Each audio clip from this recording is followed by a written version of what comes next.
Hey guys, this is Pastor Caleb, and welcome to our new Thursday night series as we get into answers for some of life's more difficult questions. You know, on Thursday nights, we're going to be starting a series here with Professor or Dr. Sean McDowell. We got his permission. He is an apologetics professor over at Biola. Some of you guys might know his dad, Josh McDowell, who wrote a really famous book. Sean has been putting out content weekly for a long time, and I have just been a great fan of some of the discussions, the guests, the people that he brings on, because I feel like he really is trying to equip us, the church, with resources for how we can engage in the world. August, we're going to do a Thursday night series where each week we're going to put out one of these discussions or interviews that he's done, and try to equip you so that we can be salt and light, so that we can be ready to give an answer to the hope that we have. I hope that you're blessed. I hope that you enjoy these on Thursday nights, and then we can follow up if you have questions, if you have prayer requests. You can always text the church, 714-879-3314. We'll also include a link to Sean's YouTube channel where you can find hundreds of videos on everything from how to share your faith to topics like these to a whole bunch of different resources that he has there on his channel. Again, we hope that you're blessed. We hope that you enjoy this, and we hope that you'll join us on Sunday mornings at 10 and 12 as we continue to unfold God's word to answer life's most difficult questions. All right, enjoy. Ladies and gentlemen, this is going to be the most difficult show I have ever done. Many of you know I was with my dear friend Charlie Kirk when he was murdered last week. He was martyred for his bold faith in Christ, and the past 5 days have been the hardest of my life and maybe the hardest in your lives as well. And the pain is proportional to the value of the loss. You know, I see people on the news that are killed every day, and it's sad, but I don't know them, and they don't have an impact on my life. But Charlie had an enormous impact on my life, and I know your life as well. And so the grief that we're feeling is proportional to the greatness of the man. Hundreds of you have contacted me directly, and thousands have offered condolences online. I really appreciate them all. You're all asking about my well-being, and you're offering prayers, and you don't know how much I appreciate that. I thank you for it. I can actually feel the comfort of the Holy Spirit. In fact, sometimes I feel almost normal. Other times I'm doubled over in grief. So I ask your grace if I say something emotional, unclear, or clumsy during this show. I'm running on only a few hours of sleep a night. People have asked me, are you having nightmares? No, I'm not having nightmares. The nightmare is when I wake up. Since I obviously can't respond to everyone who has been gracious enough to reach out, I'm doing this podcast to honor Charlie and to address everyone who has reached out at once. And what I'm going to tell you later in this program is something that Erica has asked me to share at the memorial service this Sunday in Phoenix. It is where the Arizona Cardinals play. As of, I think, 3 days after Charlie was martyred, already 85,000 people had RSVP'd. It's going to be completely packed. What I'm going to say is going to be difficult to say, but it also may be comforting to hear once we get there to the end of this program. My goal in this show is to honor Jesus, Charlie, and Erica and her family, which means there are some things I saw that day and experienced that I'm not going to share because Erica doesn't need any more pain. But before we get there, I want to honor Charlie by revealing what a Christ-like person Charlie was, not just publicly, but privately. By the way, Charlie is still a wonderful person. He's just with Jesus right now. I hate to talk about him in the past tense. I think it was D.L. Moody who said, someday you're going to hear that I have died. And he said, don't believe it. I'm more alive now than ever. And if Christianity is true, and it is, that's also true about Charlie. Now, when you say great things about someone who has just died, people think you're just cherry picking the good and ignoring the bad. But I'm telling you, that is not the case here. Of course, Charlie wasn't perfect because none of us are. Only Jesus was. And that's why only Jesus can be the savior that each of us needs. But Charlie had enormous virtues and very few faults. And I'm going to get to them here in a minute, but people often ask me, well, how did you and Charlie ever connect? I didn't reach out to him. Charlie actually reached out to me, and my friend, Dr. John Ferrer, who works with us here at Cross Examine, spontaneously sent me this email just a couple of days ago from Charlie. It came to our ministry on January 18th, 2020. So Charlie was emailing our ministry. And keep in mind, he was 26 years old when he emailed me this. And here's what he said. He said, "Hi, all. I'm trying to get in touch with Frank Turek.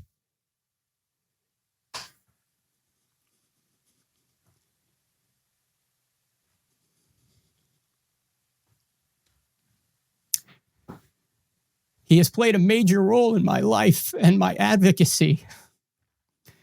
I run the largest student organization in the country, fighting for conservative values, TPUSA.com. Here is some info on my work, charliekirk.com. I've watched countless videos of his and want to connect with him. His work has impacted my teaching to the many millions of followers who look to our platform for guidance. Thank you and God bless, Charlie." And then he has his cell phone there.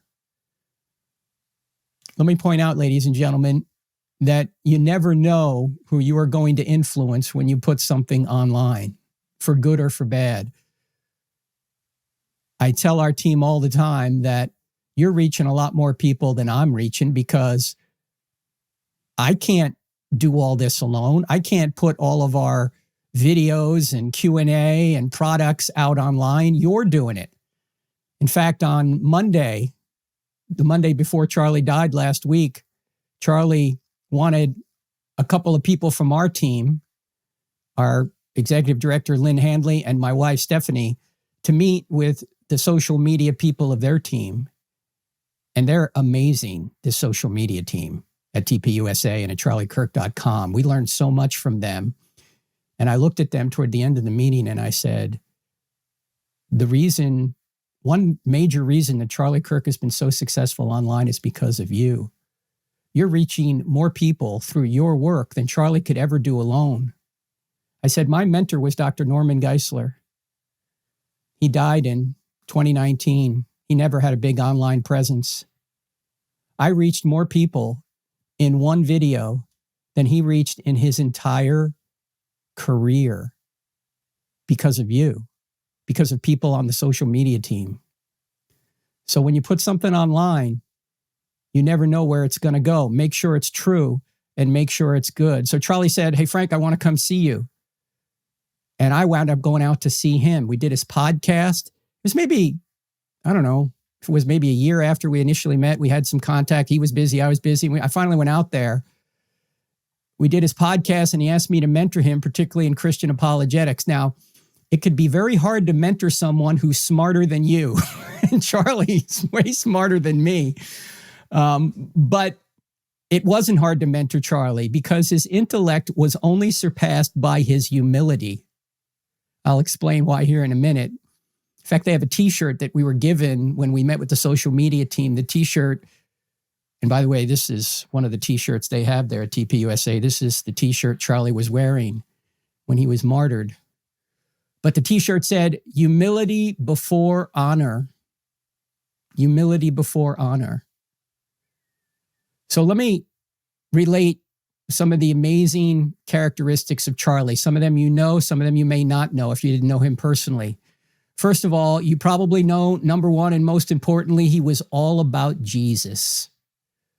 I love the fact that he was a 24/7, 365 Christian in every area of his life.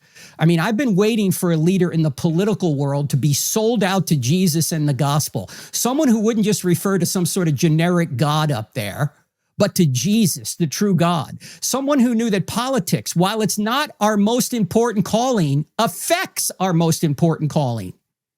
And that is to preach the gospel and to make disciples of all nations, because laws that are put into place can actually restrict that ability. And so we have to be engaged. We also have to be engaged to love our neighbors. Charlie knew that to love our neighbors required us to pass laws that protected our neighbors from evil.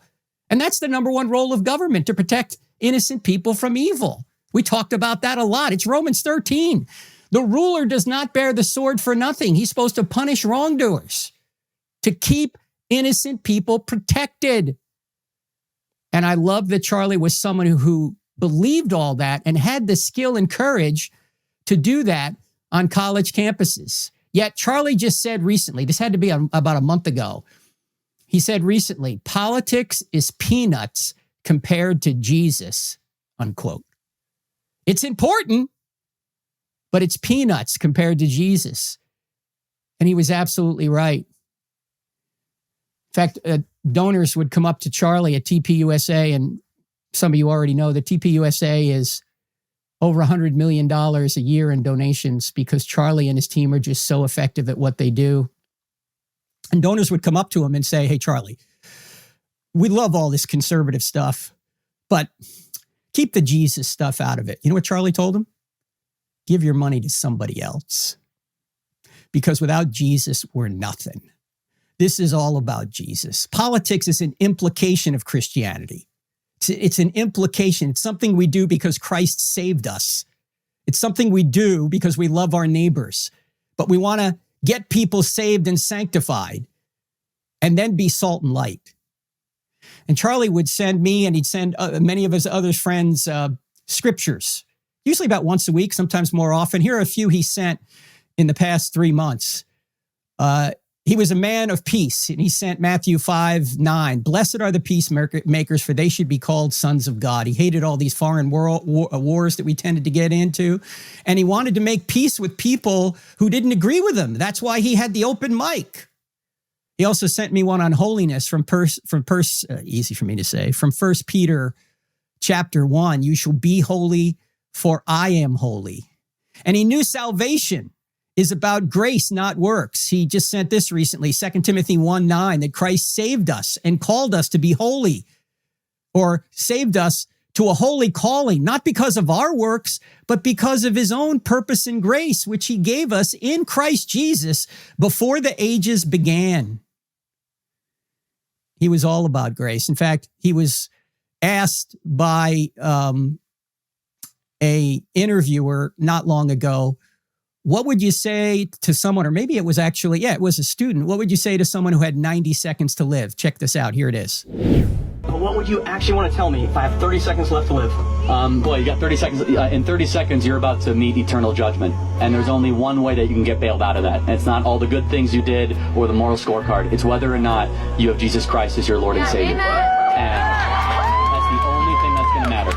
And so you got 10 seconds left, you're dying from a gunshot wound. And you ask the question, who is Jesus Christ? And the answer to that singular question, who is Jesus Christ, is the most important question for everyone in the audience. Not how much money you have, not how much good stuff you do. It is, who is Jesus Christ? You might say, oh, Jesus was, a teller of good tales, or Jesus was a good person, or Jesus was a historical figure. None of that's going to cut it. It's whether or not you repent and you ask Christ to come in as your Lord and Savior. That's the only thing that will save you from eternal damnation. Charlie was all about the gospel.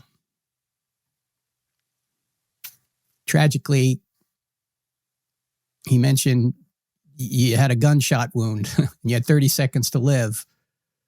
We'll see a little bit later that even with the gunshot wound, Charlie didn't have 30 seconds to live. When Charlie asked me to help him prepare to answer questions about controversial biblical doctrines, such as, say, the role of women in the church, he wrote this just a week ago. He said, give me answers that are, quote, really biblical.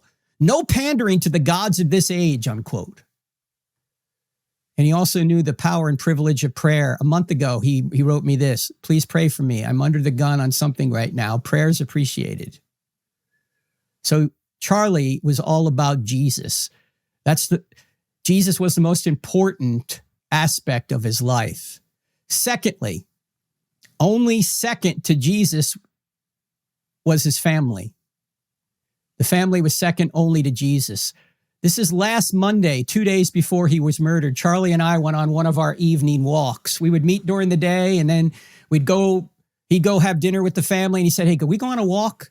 Say maybe about 8:30. I said, sure, let's go on a walk. So we did this several times over the summer. Charlie and I were together almost every month. We were together in May, we were together in June, together in early August, and together in September, leading right up to his death. And just about every one of those visits, when I was in Phoenix, he would say, hey, let's go for a walk. So we'd go for like an hour walk, always with a bodyguard right behind us.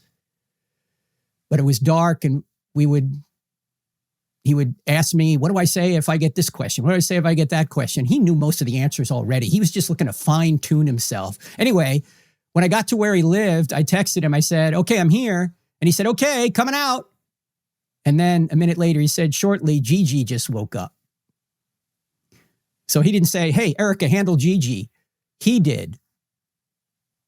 And then I just waited, which was great. His family should come first. Now, that night, we walked for over an hour. And the top two issues he wanted to talk about the most were the resurrection of Jesus.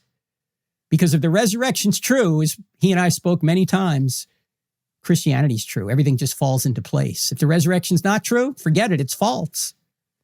And the other thing he wanted to talk about that night was how to convince young people of the importance of marriage and family. You may have seen a recent survey where Trump voters, the men, their number one goal in life was to get married. Women Trump voters, it was like number 5 or 6. For women Harris voters, it was like 12 out of 13.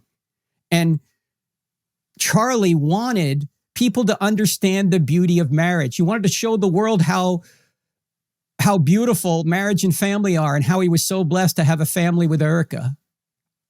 And so we talked a lot about that. Charlie just tweeted out, speaking of the resurrection, on August 31st. It said, the resurrection of Jesus is a fact of history. It really happened.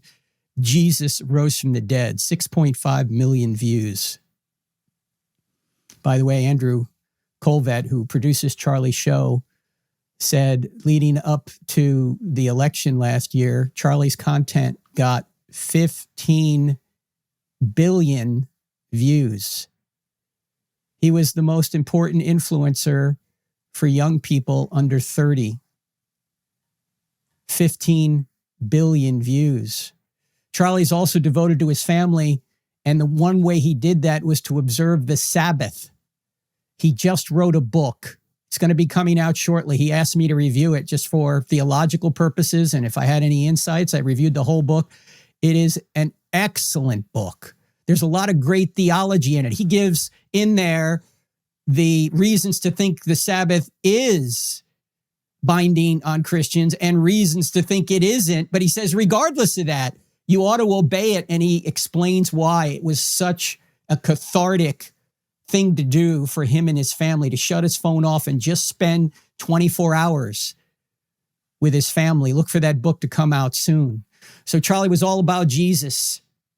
He was, secondly, all about his family. Number 3, and you know this, it's so inspiring, but I need to say it, Charlie had courage. A few months ago, there was some violent act in the news, and I texted him and I said, I hope you've increased your security detail. He texted me back. He said, quote, I have. I know they want me dead. And I don't know who he meant by they, maybe just radicals on the left. But that didn't stop him from exposing himself to danger. No, look, Charlie didn't really like the word safe. He knew that ministry required you to take risks, just like love requires you to take risks. Sure, you can protect your heart if you don't give it away to anyone else. But if you give it away to someone else, you're risking it being broken. Charlie knew that if he wanted to do ministry, he had to risk himself. So safety was not his top priority. Loving people by highlighting Jesus was his top priority. That required him to expose himself to danger. Now, he did take precautions, obviously. There was a security team there, and I'll get to that here a little bit later. but he thought it was worth the risk to love people where they were on campus.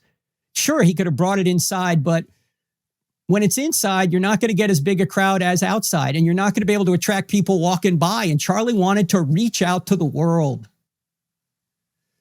Also, he wasn't afraid to be politically incorrect, to say something true that no one else would risk saying, even if it meant his opponents would twist and attempt to smear his reputation. Let me give you an example of this. He rightfully pointed out, now this is saying this in this culture, you're going to get hammered for this, but I think he's right. He rightfully pointed out that although well-intended, the civil rights legislation made us more race-focused rather than less. And I think if you're being fair, it's hard to argue with that. Certainly, segregation was wrong and it needed to be corrected. But you don't correct old racism by introducing new racism.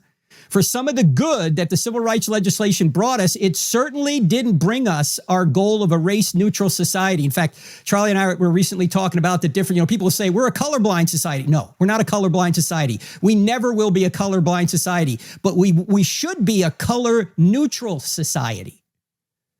Now, in some ways, Charlie was, let me put it another way.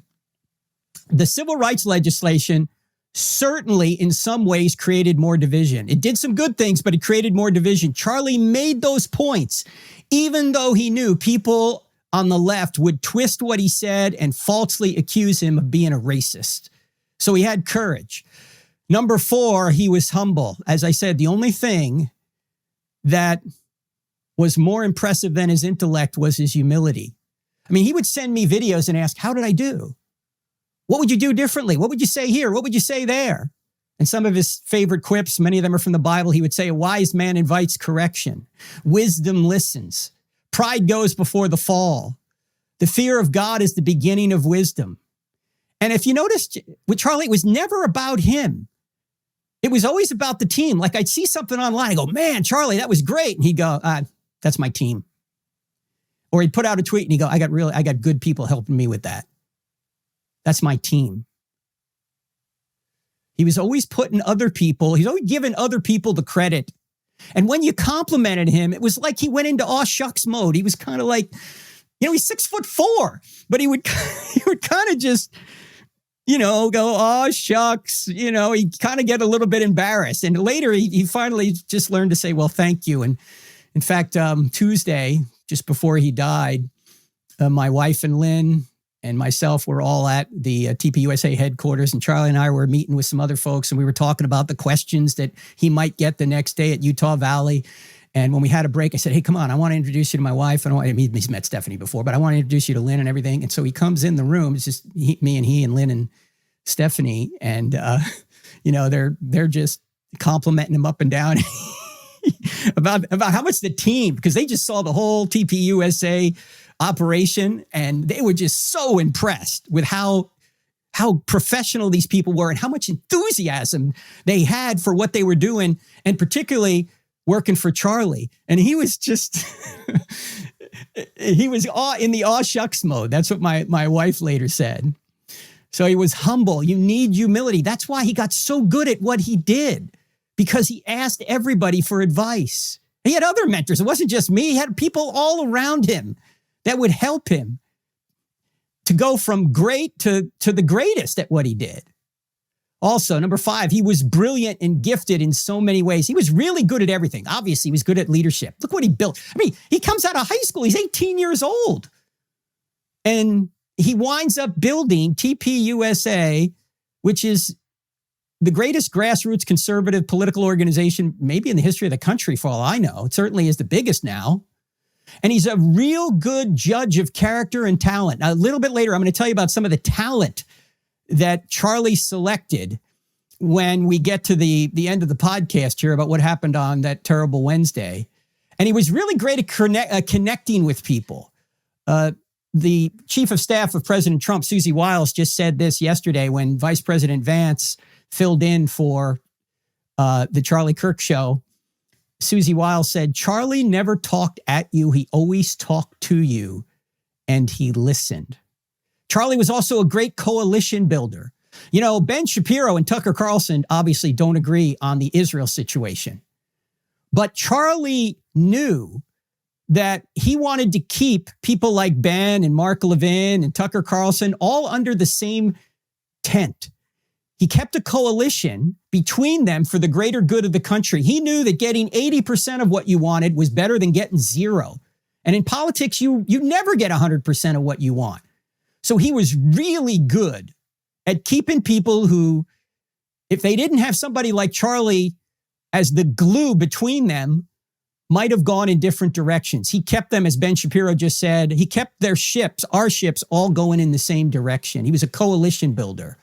He was also a man of action. A couple of months ago, I sent him an article about a clause in the big, beautiful bill that would inadvertently hurt Christian schools. Charlie said, thanks, and he immediately called Senator Rick Scott, and he fixed it. Boom, right away. He turned also into a great apologist. James Lindsay, who was an atheist, but is now kind of an agnostic, tweeted out, or I think he sent to, he put a tweet out and then he sent it to Charlie. And he said, with all this evil in the world, I'm really starting to believe in Satan. And Charlie sent a 4-word response back. Here's what he said. If Satan, then God. And James was blown away because he's absolutely right. If there's evil, there has to be good. Because evil is a lack in a good thing.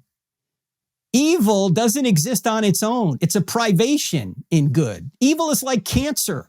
If you take all the cancer out of a good body, you got a better body. What happens if you take all the body out of the cancer? You got nothing. It doesn't exist on its own. Evil is like rust in a car. If you take all the rust out of a car, you got a better car. What happens if you take all the car out of the rust? You got a Pinto. You got to be old enough to know that joke. But you get the idea. Evil can't exist unless good exists, but good can't exist unless God exists. So if Satan exists, God exists. Satan is a fallen angel. Metaphysical reality can't be evil alone. Metaphysical reality is good. Anything that is a deprivation or a privation in metaphysical reality is what we call evil. We might say evil is anti-creation.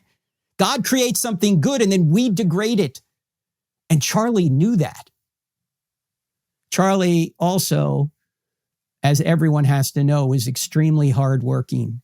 Just before he went to Utah Valley, he took, get this, a 72-hour trip to hit Korea and Japan. This is in the last week of September. In fact, he got back Sunday night. And I flew in Sunday night to meet with him on Monday, Tuesday, and then go to the event on Wednesday.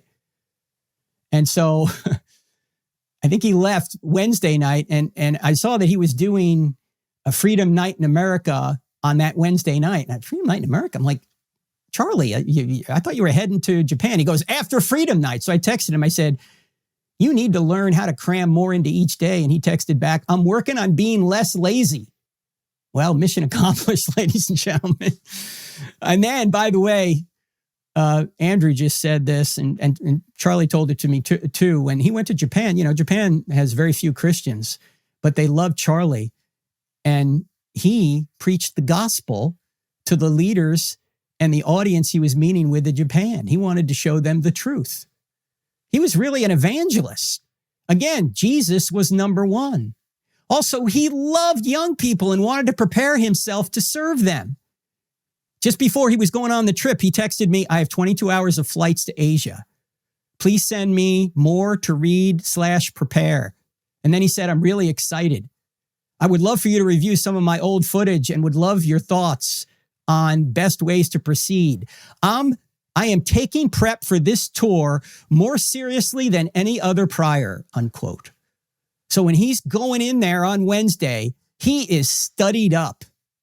Also, Charlie was kind to the students who disagreed with him. I mean, he would always say, hey, people who disagree, if you disagree, come to the front of the line. And of course, that's what true fascists do. They give the microphone to their opponents. Isn't it just incredibly absurd how people label somebody like Charlie a fascist? That this killer really honestly thought he was a fascist. Ladies and gentlemen, newsflash. Fascists don't give the microphone to their opponents. They kill their opponents. It's madness how deceived people have become, how demonic forces are at work.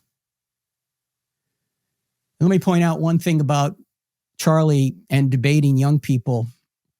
He understood, and many other people don't understand this. Most of the time when you're debating someone, you're not going to convince the person you're debating. He or she is too dug into their position. You are there to show grace and truth to someone who is against you in the hope of planting a seed that will flourish later. And maybe more importantly, here's what many don't get. You're there to plant a seed to persuade others who are watching the debate. Lee Strobel famously called this ricochet evangelism, right? You think you're talking to one person, but the people watching are the ones actually being blessed. Greg Kokel, my friend, would say that most evangelism is planting or watering. It's not harvesting. It's gardening. It's not harvesting. It's moving people along. It's planting seeds and watering seeds. It's moving people toward Jesus and away from their old worldview. You don't get them to the foot of the cross in every conversation. And remember, as Charlie understood, when you're answering a question, you're answering a person, not just a question. Also, Charlie was loyal. If two of his friends disagreed, he would never speak ill of them or try and pit one against the other. In 5 years of close contact with Charlie Kirk, and in many private meetings, I never heard Charlie engage in gossip or backstabbing or negative talk that wasn't justified. I mean, if somebody was wrong, he would say that, but he would never gossip or backstab people. Never. Also, he was generous and completely other-focused. He asked me to minister to people on his team because he loved them.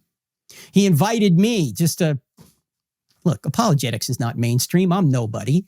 But he invited me to all the major TPUSA events, including AmFest and the Believer Summit. In fact, in July of 2024, this is right after President Trump was shot. That Believer Summit was scheduled, and it was supposed to be 2 days, Friday night, all day Saturday. And it was in Palm Beach, Florida. And at the very last minute, President Trump said he would like to come. I don't know how it worked out, whether he wasn't president at the time, but he was running, as you know. And he asked Charlie, can I speak? Or Charlie asked him to speak. And it was only 3 miles from Mar-a-Lago, so he came.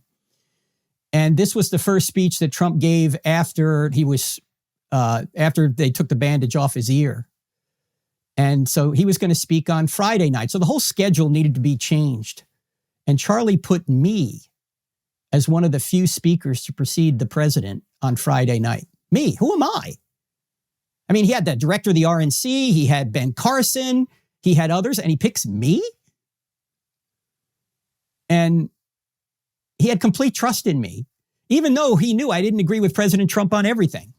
But of course, who does? In fact, I said in the speech, I said, look, I don't agree with President Trump on everything. I agree with 90% of what he's doing. I don't even agree with 90% of what I'm doing. Okay? But Charlie trusted me, and he was gracious to me, even though he didn't need to be. Charlie also built people up. He was very complimentary to everybody. Every day for the past month or so, I would send him a one-liner because he liked some of my one-liners I would use on college campuses. Because, look, people would say, what are the hardest questions to answer? And actually, the answer is, not that everyone has all the answers, but most of the questions aren't hard to answer. They're just hard to answer in 2 minutes. That's all the time you have sometimes. You have to kind of compress things down and put them in pithy sayings. And so I would send him one every day, except on the Sabbath. And one of the ones I sent him recently was, when accused of judging, say this. Why are you judging me for judging? So he writes back, so good. He's got like 20 O's in good with a bunch of exclamation points. He says, you are a true friend. And then he sent me, after we met in August and he wanted me to come back in September, he said, thank you so much for everything. I feel like a real breakthrough has happened. Because we were talking a lot about really tactics on how to answer questions, partially from Greg Kokel's book and partially from some of the things that I've learned. How do you How do you ask a question of the questioner that would expose the assumption that they have? And how can you identify self-defeating statements easily? We worked on that a lot. And so he felt like that was a breakthrough. Finally, let me say this, that Charlie maintained his integrity in the face of temptation. I know this for a fact because I was with him. In August, he got this long text from a donor who gave over $1 million a year to TPUSA, and they were essentially threatening to pull funding because the donor didn't like something Charlie had said on a disputable matter, not an essential matter, but on a disputable matter. But this donor thought it was essential to them. But Charlie wasn't going to give in or compromise for money. And I said to him, Charlie, this is one of the many reasons I love you. You're not going to compromise the truth for money. In fact, on that last walk on Monday night, we talked about the Modesto Manifesto. He hadn't heard of it, but he was doing it anyway. The Modesto Manifesto is something the Billy Graham organization pledged to themselves. The principles of the Billy Graham organization pledged to themselves in Modesto, California, probably in the late 1940s. And they realized there were three things that could tarnish their reputation and put a black eye on the cause of Christ. And those three things are sex, money, and power. So what they agreed to do was to never be in the same room with another woman who was not their wife alone. And of course, Charlie said, yeah, that's the Mike Pence rule. I said, yeah, it's the Mike Pence rule, but he got it from Billy Graham. Remember, I'm twice as old as Charlie. I'm 63 and more than twice as old. He's 31. So we're in different generations. But he already knew the Mike Pence rule. He knew, and he practiced that as well. And the second thing, money. They, at the Billy Graham organization, had other people handle the money. And Charlie does the same thing. He doesn't get involved in that. I mean, fundraises, but he's not the one handling money. And then power. Power includes pride and reputation. I said the Billy Graham organization would never inflate their numbers. They would never say there were, 100,000 people there if the police said there were 50,000. Whatever the police said, that's what we would say. And Charlie said, that's a good reminder. I don't want to inflate the numbers either. He was already doing the Modesto Manifesto because he was wise beyond his years, even though he didn't call it that. Charlie was focused on Jesus, focused on his family, focused on the mission of bringing people to Christ, of making disciples, and making the country a better place to live. So this leads us up to that terrible Wednesday, September 10th. He sent me this on Tuesday, the day before, and he sent this to other friends too. The passages from 1 Corinthians 16:9, Paul says, a wide door for effective work has opened up to me, and there are many adversaries. And we found out the next day, one of the adversaries had a 30-6. So we got up on Wednesday morning and headed for Utah Valley University. And we were peppering Charlie with questions on the way because he was constantly trying to learn better ways to answer questions, to serve students. And it wasn't just me. Blake Neff came. As many of you know Blake, if you watch Charlie's show, Blake is on occasionally. Charlie calls Blake the most intelligent person he's ever met. He said, Blake is my number one weapon. And so Blake is, in fact, when I was talking to Blake, Charlie said, hey, ask Blake to tell you all the Roman emperors. So I said, Blake, go. And he just blow right through them all. I'm like, whoa. He just knows history. He knows politics. He knows so much about a lot. And so Blake has been a mentor to Charlie as well and would help him deal with some of the hardest issues and the hardest questions. Now, on our way to that university, we had a stop to make because Charlie's cousin wanted Charlie to speak to an entrepreneur group that he was a part of. They were all folks that had restaurants. And he went in there and gave a speech. And it was like he owned a restaurant himself. He just knew what to say. He knew how to be an entrepreneur. Anyway, I was kind of walking out, and before the event was over, and a young person was walking out. She goes, I need to leave. I don't like Charlie Kirk. And so I said to her, well, why don't you like Charlie Kirk? Because Charlie Kirk doesn't like me. He doesn't like a queer woman like me. I said, no, Charlie loves everyone. And she just kept walking. And here is one of the biggest myths that I think many on the left believe that, ladies and gentlemen, we have to try and dispel. And it's this: love does not mean approval. If you love someone, you're not going to improve, or you're not going to approve of evil they want to do. You're not going to approve of lifestyles you know are harmful to them. You're not going to approve of things that God doesn't want people to engage in, because God wants people to flourish. And if you affirm what they want to do that is against God's will, against nature's law, you're not loving, you're enabling people. And look, every parent knows that love doesn't mean approval. Every parent knows that if you approve of everything your 13-year-old wants to do, you're not loving. You need to love people by tactfully telling them the truth. In fact, there's a clip in our tribute video to Charlie where he's talking about grace and truth, that Jesus was 100% grace, but also 100% truth. You can't have one without the other. Both need to be put together. You can't approve of evil. You're not helping people. You're hurting them when you do that. You know, in the passage that everybody reads at their wedding, but nobody obeys, 1 Corinthians 13, Paul says, love does not rejoice in wrongdoing. Love rejoices in the truth. Love always protects. Love always perseveres. If you want to love people, you protect them. You don't enable them to do evil. You don't approve of what they want to do that God doesn't want them to do. And to the people who hate Charlie, to the people who are celebrating his murder, I don't want to spend a lot of time on this. Maybe we'll do it for a future program.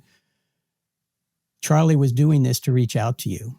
Charlie was doing this to love you. You don't love people by enabling their continued rebellion against the God of the universe. You tell them the truth. Anyway, on our way in, we had drone footage of the crowd building. And Charlie had it on his phone. I said, Charlie, I don't like this place. There are too many buildings. Charlie just kind of brushed it off because, look, we have a security team, and he wasn't going to cancel an event. And as far as we knew, the university police were there, and they would scout out the place and put people in appropriate positions. I don't know any of the details on this now, but that was the thought anyway. So we get there, we pray, we get out of the car. There's a whole bunch of TPUSA leaders there that want to pose for pictures. Charlie graciously poses for pictures. He posed for a picture with me, and we'll show this picture here. This is me, Charlie, and in the middle is Butch Hibbs. That's the brother of Jack Hibbs, Pastor Jack Hibbs. And he came to the event, wanted to meet us both, so we took a picture. This picture was taken maybe 20 minutes before the assassin struck. So we head right into the base of the amphitheater. Charlie's like, welcome to the big leagues. I mean, there are just people everywhere. We'll show you some footage here. I mean, they were everywhere. I've never seen a crowd so enthusiastic to see Charlie. So Charlie starts flipping these hats. You know, he's got the Make America Great Again hats, the 47 hats. And so I'm just kind of standing there, and someone on staff just hands me a row of hats. So I go, I guess I get to flip them too. So I'm flipping them all over the place. And people are just excited. They're chanting USA, USA. I mean, they just love Charlie. So I start FaceTiming my wife. I'm saying, look at this. This is incredible. Then I start FaceTiming my son and my daughter-in-law while Charlie sits down and begins to ask questions. Now, this is where you may have seen an internet conspiracy. The man in the white hat was giving signals to the shooter. Yeah, the man in the white hat was me, okay? I did this with my hat. Maybe I touched my nose or something while I'm holding my phone because I'm FaceTiming my son and daughter-in-law. And they're huge Charlie fans. So I'm maybe 30 feet from Charlie. I'm right off his right elbow. I'm standing probably just off camera if the camera's going forward on him. I'm maybe about his 3:30 or 4 o'clock, and I'm just filming away. And by the way, to show you how stupid this is, they thought Dan, his main security guy, was giving signals too. Signals for what? You don't need signals. There's a sniper up there. He doesn't need anyone to signal anything. He can look through his scope and see what's going on. What do you think? He's looking through his scope and going, what's the signal? What am I? It's crazy that people actually believe this stuff. But, if it's on the internet, it must be true, right? Don't believe in these crazy conspiracy theories. You need evidence. It's ridiculous. I didn't even know about it for probably 36 hours after the murder, or 30 hours after the murder. We were in a bubble. We were just paying attention to the family. We were just paying attention to the friends. Didn't go on the internet much. When I finally meet my wife back in Phoenix, she goes, there are millions of people who think you were in conspiracy to kill Charlie. I'm like, what? It's crazy.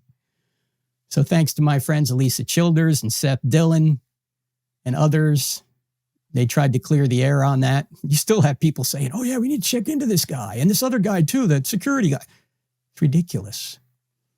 So the first question, Charlie's presenting evidence for the gospel to a Mormon. That's one of the things that one of the questions that we had prepared for just before the event. And then he began to answer a question on trans violence. Someone was saying, oh, should we take guns away from trans people? Well, in light of what happened, the answer is yes. Because right about then, I hear this pop. It sounded like it was close. We later learned it was from over 100 yards away. And out of the corner of my eye, I see Charlie go back. And so I start to head toward Charlie, and I see that the security guys are already there. So then I duck thinking, okay, maybe there's other shots coming. And then I'm still on the phone. And my daughter-in-law told me these were the first words out of my mouth. No, no, no, no, no. So I went behind. There's like a backdrop. Charlie's sitting here. There's a backdrop. I'm over here. So I go behind because I know the security guys are taking him out the other side. So I'm running with them toward the car. And the phone is still on. And ladies and gentlemen, I was afraid that at some point this was going to happen.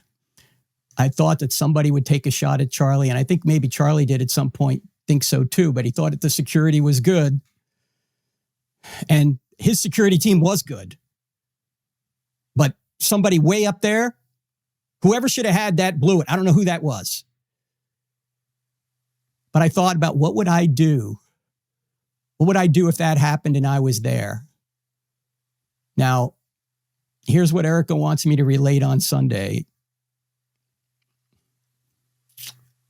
This is going to be the hard part, but maybe also the comforting part. Charlie Kirk was literally like a son to me. I have 3 sons. He was like my 4th son. My 3 sons are a little bit older than Charlie. He was like my 4th son. So when he was hit, if your son got hit, what would you do? What would you do? I got in the car. Because if there was any way I could save him, I had to do something. And I couldn't just, okay, just take him. You guys got it. So they got him into the side of the car. It was an SUV. It was the SUV we took over.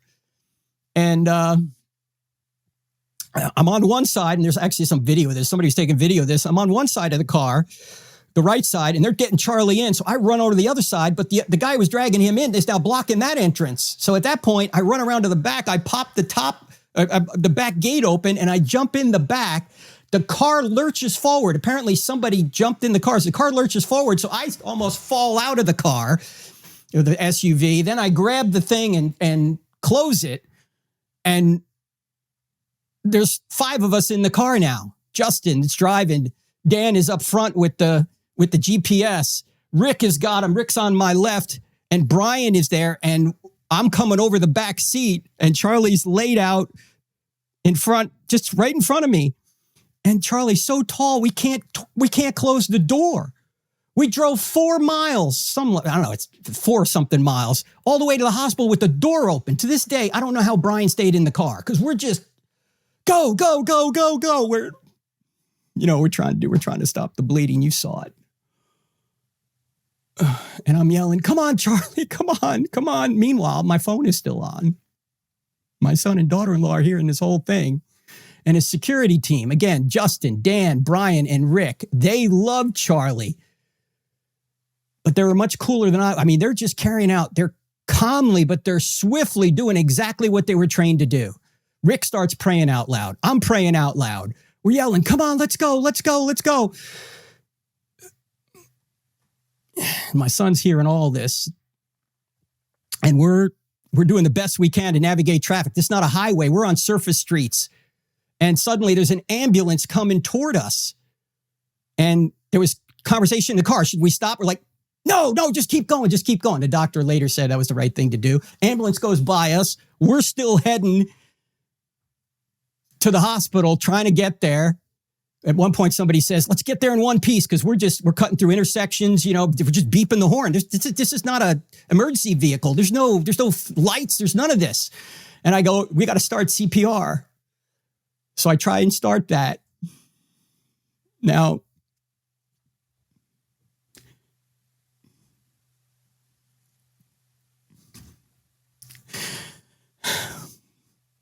Charlie wasn't there. His eyes were fixed. He wasn't looking at me. He was looking past me right into eternity. He was with Jesus already. He was killed instantly and felt absolutely no pain. That's what I was told later. But of course, we had to try.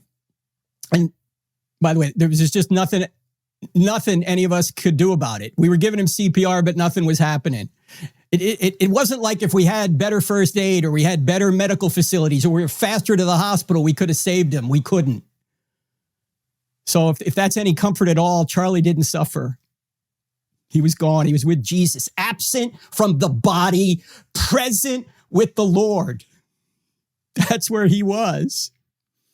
Now, it is true, when we got to the hospital and they started working on him right away, they did get a pulse back. And so Rick and I were just, everyone's praying. We're just praying for a miracle. We had a small sliver of hope. And the doctor later said that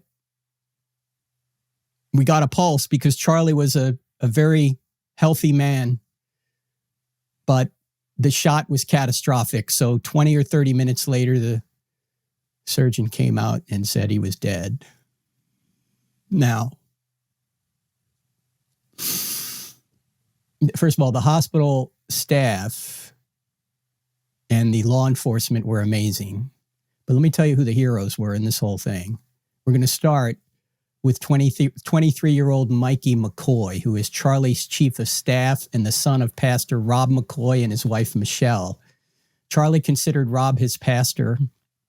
And Charlie hired Mikey, almost right out of high school. And Mikey, demonstrating the wisdom and coolness well beyond his years, just like Charlie did, immediately contacted Erica and sent a plane to get her and some other friends and co-workers. He called the president, the vice president of the United States. He quizzed the doctors, asked them hard questions. He dealt with the police, the FBI. We're all being interviewed by the FBI. He scheduled the funeral home. And a couple hours later, transportation, hotels, Air Force Two.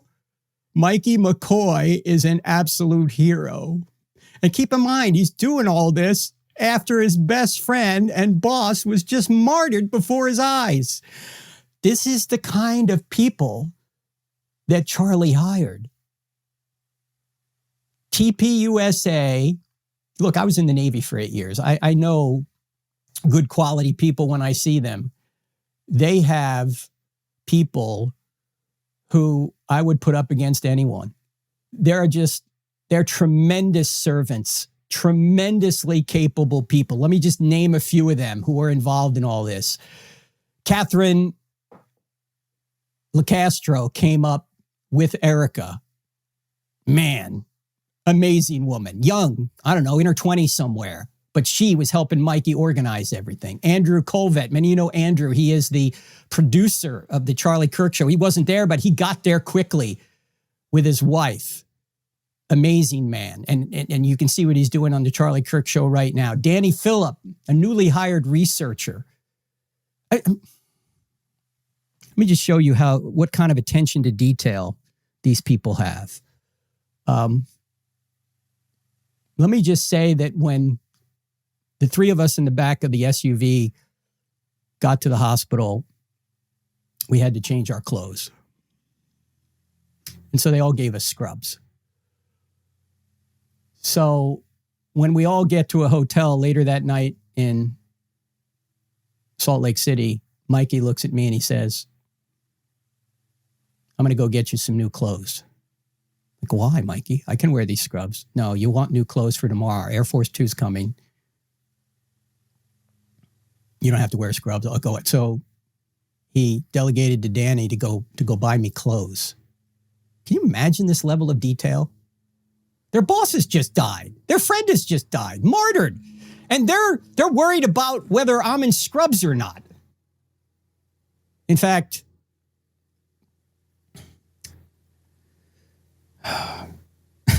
this is kind of funny. We're down in the hotel lobby. Again, this is the same day as the murder. And by that time, Mr. and Mrs. Kirk, Charlie's parents and sister, had gotten there, and Mr. Kirk wasn't feeling well. And somebody looks at me and says, "Are you a doctor?" And I looked at him, I go, "No." And I'm thinking, why would anybody ask me if I'm a doctor? I'm wearing scrubs. I didn't even realize it. I'm not the kind of doctor that can help you anyway. But anyway, Danny Phillip was a great help and still is a great help at TPUSA. Tyler Boyer, many of you guys know Tyler. He runs TPUSA Action. And with Charlie's help, Tyler, I think, secured the White House for President Trump because they know how to chase votes. Robin Poe was a friend and a consultant. He was there. Jeff Neiman, the attorney, was there. These are just wonderful people who came and dropped whatever they were doing. Robin from Dallas, Jeff from Miami. He actually was in San Antonio and came up. Brian, his cousin, who actually orchestrated the whole trip.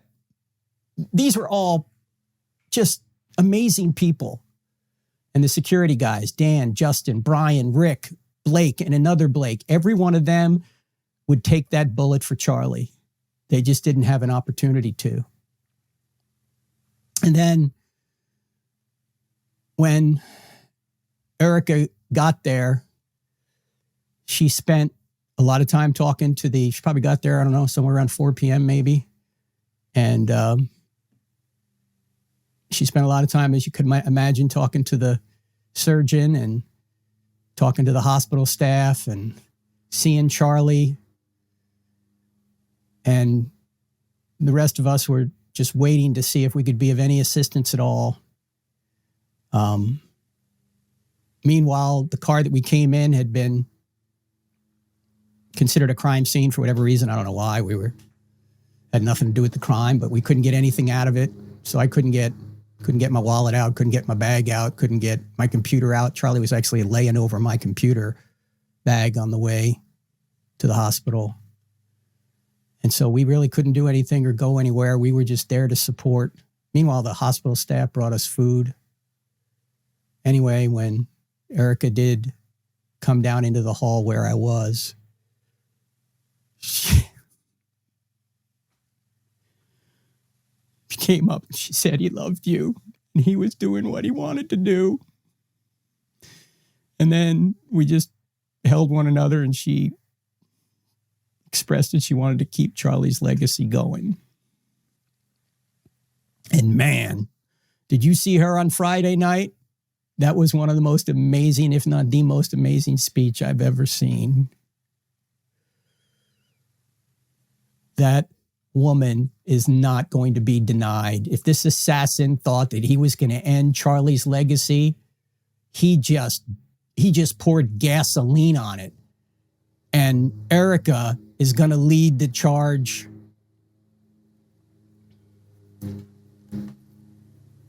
Finally, well, not finally, but when we were about to leave, we finally got access to the car again. And Erica was asking for a necklace that Charlie was wearing. It's a cross necklace and had some medallions on it. And when I went into the back seat of that car, I pulled my bag out, and that necklace was attached somehow, just kind of draped over the bag.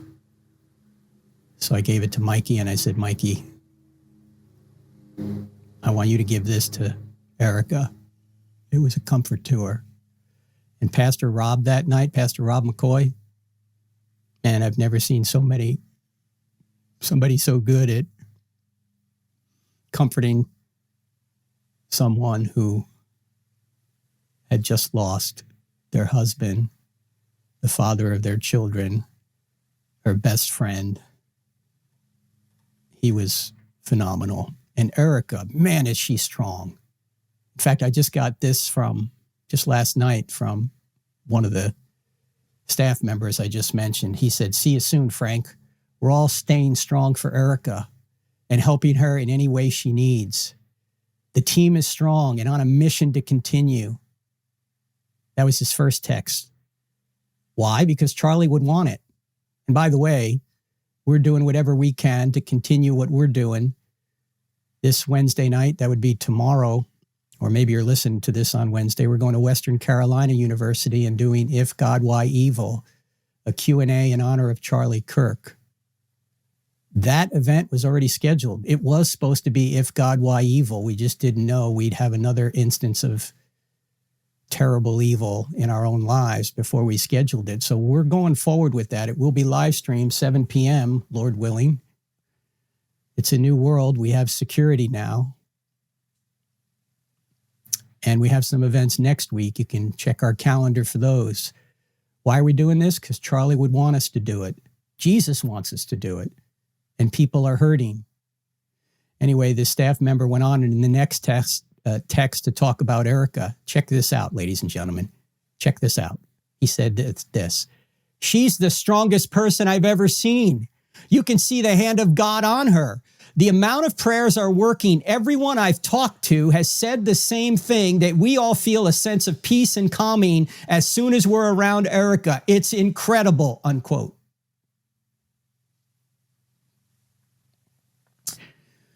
Erica is amazing. Charlie, as you know, was amazing and still is with our Lord right now. Let me tell you about one other person you probably haven't heard of who's behind some of this for good. Her name is Stacy Sheraton. I met Stacy a month ago when we were at a event in California, and I learned that within the past year, Stacy, who has a 10-year-old daughter, lost her husband to cancer. Then her house burned down in the California fires. And so Charlie, since she was working for TPUSA, asked her to move near him and Erica in Phoenix. And so she did, very close to Charlie and Erica. But recently, her daughter was lamenting, of course, that her father was gone and their house was burned. And why are we here, Mom? And so I sent Stacy some books. I sent her Stealing from God. And there's a section in there on if there is a good God, why is there evil? And why would God allow my husband to die? That kind of thing. Well, Stacy came with Erica that day and has been an absolute rock of support for Erica. In fact, the day after we got back, let's see, this happened on Wednesday. We got back to Phoenix after Air Force Two. I wasn't on Air Force Two, but I was with We were right there and watched the whole thing. I took another plane home. Some took Air Force 2 home. There was only so many that could go on it. But we all got back to Phoenix late afternoon on Thursday. That next morning, I get a text from Stacy. Please come to church. Erica and I want to create some normalcy for the kids. It was like, wow. Talk about wisdom. How do you do that? How do you 36 hours after Charlie is murdered, you want to take your kids to church to give them some normalcy? That is amazing. Now, we were already heading out of town, but I just marvel at people like Stacy and Erica. In fact, I texted her at one point and I said, why does God allow evil? He allows evil because he allows free choice, and that's the only way we could have love. But he also, when he allows such evil, he also provides a source of comfort. And that source of comfort is spelled Stacy to Erica. And now Stacy's 10-year-old daughter knows why they're there, because she often looks after Gigi and Mac. So Stacy and her daughter are ministering to Erica and the kids. Because of tragedy after tragedy, she's there. This is right out of 2 Corinthians 1, ladies and gentlemen.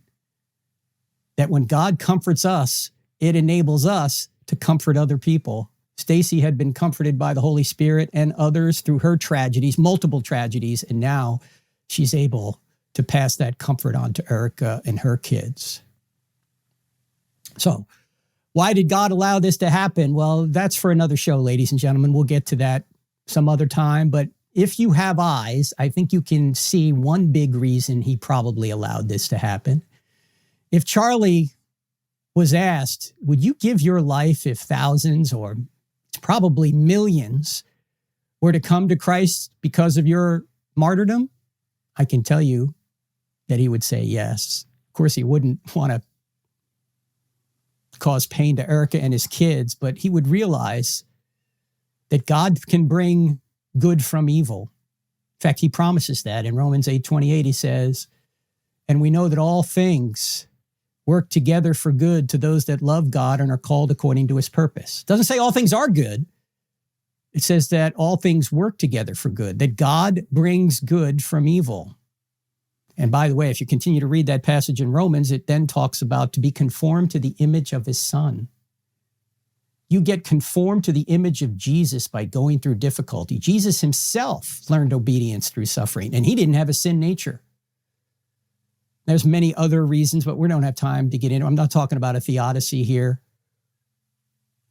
But this passage, and of course the passage in the Old Testament with Joseph, after he's sold into slavery and then rises to save his family from the famine, when he rises in government in Egypt, he says, what you meant for evil, God meant for good, the saving of many lives. There's people who are now looking to Jesus because of what happened to Charlie. People that would never darken the door of a church. People that would never crack open a Bible. People that would never consider the gospel of the Lord. Now, I'm going to miss Charlie so much, and I know millions of other people are, but he's going to be remembered as he wanted to be remembered. When he was asked how he wanted to be remembered, here's what he said. If everything completely goes away, how do you want to be remembered? I mean, if I die? Everything just goes away. How would you, if you could be associated with one thing, how would you want to be remembered? I want to be remembered for courage for my faith. That would be the most important thing. Most important thing is my faith in my life. Charlie, mission accomplished. Mission accomplished. Good and faithful servant. At one point, Charlie did a talk on evil. It was after one of the shootings on his program, and he texted me and he said, what would you add to this? And I texted him back. I said, Christianity is the answer to the problem of evil. There would be no need for Jesus to sacrifice himself for us if we had never sinned. Christ's work will ultimately fix all wrongs. As Sam says in The Lord of the Rings, quote, "One day everything sad will become untrue," unquote. And Charlie wrote back, "I love that." It's true, Charlie.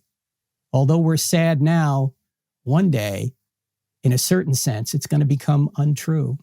We're going to join you and join Jesus, those that want to join you and join Jesus. But God is not going to force anybody into heaven against their will. The only way that a infinitely just God can allow any of us to go unpunished is if he punishes an innocent substitute in our place. And none of us, ladies and gentlemen, have been completely innocent. So if we are judged by an infinitely just standard, what do you think is going to happen to us? What do you think is going to happen to you? You know, I hear on college campuses, and Charlie has heard on college campuses, that people are screaming for justice. Ladies and gentlemen, in the afterlife, do you want justice? I don't want justice. If I got justice, I'd be punished. No, I don't want justice. I want grace. How are you going to get grace? You can't earn it. Charlie knew this. You don't earn this. Grace is a gift. The only way that you can be forgiven of your wrongdoing and I can be forgiven of my wrongdoing is if the infinitely just God places our punishment on an innocent substitute who volunteers to take our punishment for us. Where's he going to find an innocent substitute? Not in any one of us. We're all fallen. The only person who is innocent is God himself. So Jesus adds humanity to his deity. He comes to this earth and he allows the creatures that rebelled against him to torture and kill him so he could take their punishment upon himself. And he offers that forgiveness as a gift to you. Have you taken that forgiveness? Have you taken that gift? If not, why wouldn't you take it?